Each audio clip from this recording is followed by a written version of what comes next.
السلام عليكم ورحمة الله وبركاته. أهلا وسهلا بكم يا سنة 6 في الدرس الأخير من الوحدة الثالثة واللي بيتكلم عن التجارة في وطننا العربي. اتكلمنا في الجزء الأول عن التجارة البينية. النهاردة بقى هنتكلم عن التجارة الدولية، بس قبل ما نتكلم عن التجارة الدولية في معلومة نخلي بالنا منها، اللي هي ايه يا مستر؟ الاتفاقية العربية لتحرير التجارة في الخدمات. كانت امتى؟ 2018. ليه اتعملت؟ لتحقيق التعاون بين دول الجامعة العربية. تمام. اتنفذت امتى؟ 2019. طيب ممكن نعرف الأطراف؟ تمام، مصر والسعودية والأردن.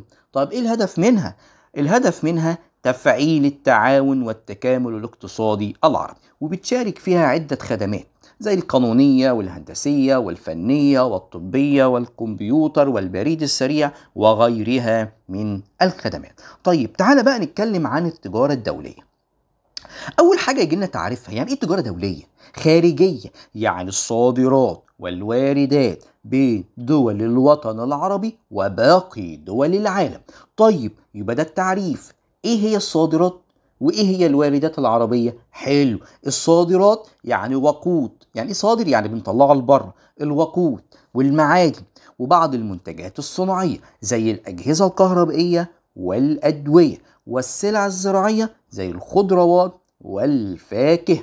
طيب ايه الوارد؟ يعني ايه الوارد؟ يعني اللي احنا بناخده، يعني منتجات صناعية زي الطائرات والسيارات والإلكترونيات وبعض السلع الزراعية زي القمح والزيوت.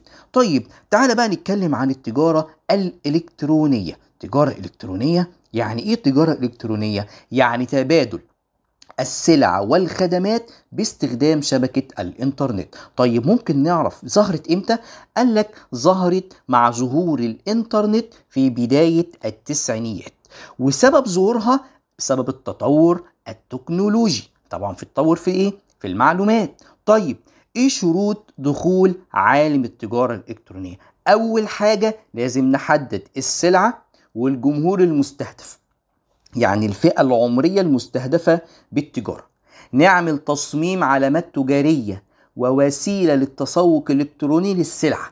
يبقى ده شروط دخول عالم التجارة الإلكترونية. نحدد السلعة والجمهور المستهدف، الفئة العمرية، ونعمل تصميم للعلامة الإلكترونية ووسيلة التسويق الإلكتروني.